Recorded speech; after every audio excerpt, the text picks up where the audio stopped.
UK farms closing record numbers. Right, let's talk about something that's making our food producers absolutely livid, and for good reason. While you've been worrying about your morning coffee prices, Britain's farmers have been watching their entire way of life get bulldozed by Westminster's latest brainwave. And spoiler alert, it's not going well. Picture this: you inherit your family farm, something that's been in your bloodline for generations. Your grandfather built it from nothing, your father expanded it, and now it's your turn. Except there's one tiny problem: the government has just decided that keeping your family legacy alive will cost you 20% of everything you own. Welcome to Rachel Reeves' inheritance tax raid, or as farmers are calling it, the tractor tax, and it's absolutely devastating rural Britain. Here's the kicker: we've just hit a record number of farm closures. 6,365 agriculture, forestry and fishing businesses have shut their doors in the past year alone. That's the highest figure since we started keeping quarterly records back in 2017. Let that sink in for a moment. We're not talking about a gradual decline here, we're witnessing the systematic dismantling of British agriculture, one family farm at a time. Now, before you think this is just about wealthy landowners crying into their Range Rovers, let me break down what's actually happening here. The Treasury, bless their hearts, keeps insisting that only farms worth £3 million will be affected. They're painting this picture of only the mega-rich getting stung, claiming it's just 28% of family farms. Sounds reasonable, right? Wrong. Dead wrong. The Department for Environment, Food and Rural Affairs, the people who actually understand farming, their figures tell a completely different story. According to DEFRA, as many as 66% of farms could get hammered by this tax. That's not a minor discrepancy, that's the Treasury living in a parallel universe where land values haven't skyrocketed and farming equipment doesn't cost more than most people's houses. Think about it like this: imagine you inherited your grand's terraced house in London, except instead of just living in it, you needed it to generate enough income to feed hundreds of families, employ dozens of workers, and somehow turn a profit while competing with massive corporations.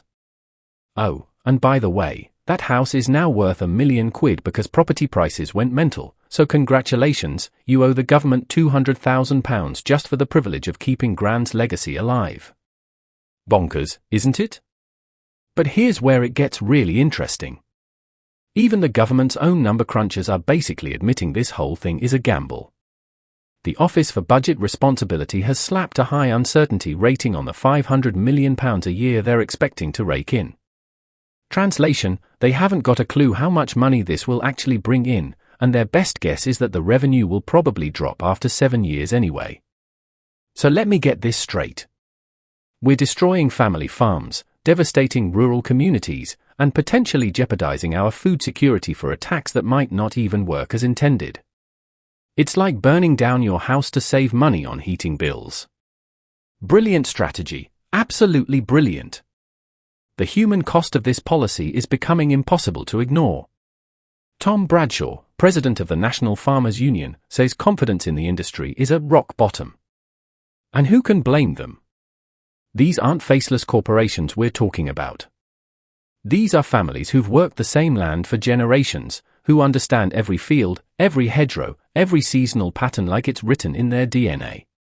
Victoria Vivian from the Country Land and Business Association put it perfectly when she said farmers are being pushed to the edge. They're trying to modernize, trying to diversify, trying to adapt to a changing world, but they're being blocked at every turn. Red tape here, national insurance rises there, and a government that talks about growth while systematically destroying the very foundations that rural economies are built on. It's like watching someone claim they want to fix a leaky roof while simultaneously taking a sledgehammer to the supporting beams. The logic just doesn't compute. Now, you might be wondering why this matters if you're not a farmer. Fair question. Here's the thing: food doesn't magically appear in Tesco. Those perfectly arranged vegetables, that fresh meat, that daily bread, it all starts on a farm. When family farms close, they don't get replaced by nice new ones run by enthusiastic young farmers. They get bought up by massive agricultural corporations or turned into housing developments. Every farm that closes is another step toward a food system controlled by fewer and fewer players. It's another community that loses its heart, another bit of countryside that gets concreted over, another family tradition that gets wiped out by spreadsheet economics. The major supermarkets get this. Every single one of them has backed the farmers and called on Reeves to halt her tractor tax plan.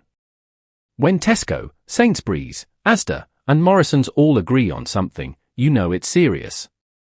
These aren't exactly companies known for their sentimental attachment to rural traditions. They're worried about their supply chains, about having reliable sources of British food, about the long-term viability of the system that keeps their shelves stocked. But the government? They're ploughing ahead regardless. And I use that farming metaphor deliberately because it perfectly captures the blind determination they're showing. They've decided this policy is happening, evidence be damned, consequences be damned, common sense be damned. Ministers keep trotting out the same tired lines about farming profits increasing by £1.6 billion last year. Which sounds impressive until you realise it's like saying someone's rich because they won a tenner on a scratch card while their house burns down around them. Increased profits mean nothing if the structural costs of running a farm are making the whole enterprise unsustainable. The psychological impact of this policy is perhaps even more damaging than the immediate financial hit. When Victoria Vivian talks about people being resigned to sell off their farms, she's describing the moment when generations of agricultural knowledge and expertise just give up. These are people who could read weather patterns before smartphone apps existed, who understand soil composition like a sommelier understands wine, who've built sustainable ecosystems through decades of careful stewardship. And we're driving them out of business for what? A tax that might raise some money for a few years before the revenue starts declining? It's like selling your family heirlooms to pay for a weekend in Vegas. Short-term thinking with long-term consequences that we'll be paying for decades down the line. The irony is absolutely delicious though. This is a Labour government, supposedly the party of working people, systematically destroying working family businesses in rural areas. These aren't trust fund kids playing at farming.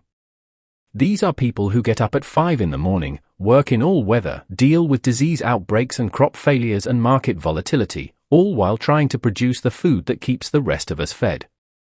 But apparently, they're now the enemy because they happen to own assets that look valuable on paper but generate relatively modest incomes in practice. It's like taxing someone based on the theoretical value of their vinyl record collection while ignoring the fact that they're using it to run a small music shop that barely breaks even. The timing couldn't be worse either. British farming is already dealing with Brexit disruption, climate change challenges, supply chain chaos, and increased competition from imports produced under completely different regulatory standards. Throwing a massive inheritance tax bill into that mix is like adding rocket fuel to a house fire. What's particularly galling is that this government keeps talking about supporting rural communities while simultaneously implementing policies that are guaranteed to hollow them out. It's like a doctor prescribing chemotherapy for a broken leg. The treatment might be effective in other contexts, but it's completely wrong for the actual problem you're trying to solve. The protest in November should have been a wake-up call. Thousands of farmers bringing Westminster to a standstill, tractors clogging up central London, people who normally prefer talking to sheep rather than politicians suddenly becoming very vocal indeed.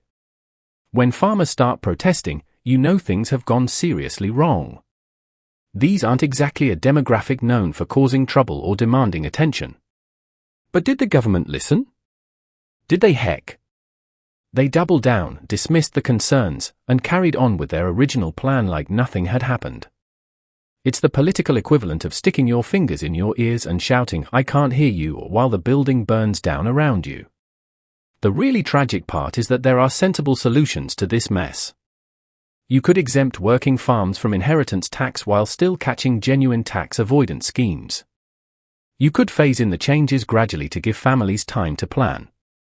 You could focus on the actual mega-wealthy landowners who are using agricultural holdings as tax dodges rather than carpet-bombing everyone who happens to own more than a few fields.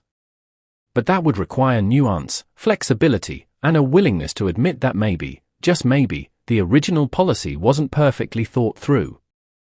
And apparently, that's too much to ask from our current leadership. So here we are, watching British agriculture get systematically dismantled by people who probably think milk comes from a factory and vegetables grow in plastic packaging. It's almost impressive how efficiently they've managed to unite everyone against them, from farmers to supermarkets to rural communities to anyone who's ever wondered where their food actually comes from. The government keeps promising that farming profits are up and everything's fine, but profits don't mean much when the underlying business model becomes unsustainable. It's like saying someone's doing well because they had a good day at work while their house is being repossessed. The immediate numbers might look encouraging, but the bigger picture is absolutely terrifying. And let's be honest about what happens next. When family farms close, they don't just disappear into thin air. The land gets bought up by property developers, turned into housing estates, or absorbed into massive industrial farming operations. The local pub closes because there's no community left to support it. The village school shuts down because all the young families have moved away.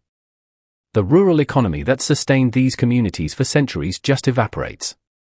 We're not just losing farms, we're losing an entire way of life that's been the backbone of rural Britain for generations. And for what? A tax policy that even the government's own experts aren't confident will work as intended. It's madness on an industrial scale, and the worst part is, it's completely avoidable. All it would take is a government with the wisdom to listen to the people who actually understand farming, the flexibility to admit when a policy isn't working, and the courage to change course before it's too late.